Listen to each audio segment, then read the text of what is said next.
জি, আসসালামু আলাইকুম ওয়া রাহমাতুল্লাহি ওয়া বারাকাতুহু। জি, আপনারা কেমন আছেন সবাই? আলহামদুলিল্লাহ আমি ভালো আছি। আমি একটু দীর্ঘদিন অসুস্থ ছিলাম। তো দেশেই ছিলাম। তো আলহামদুলিল্লাহ আপনাদের দোয়ায় দেশ থেকে চলে আসছি ৪ তারিখ। এখন বর্তমানে কর্মস্থলে আছি। আপনারা সবাই দোয়া করবেন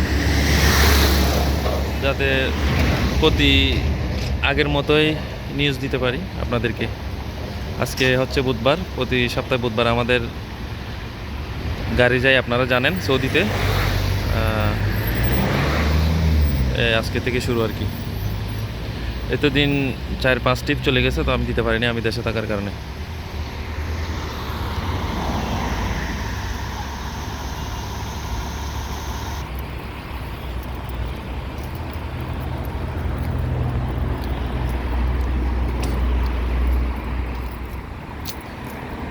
যান, যান আপনারা যান।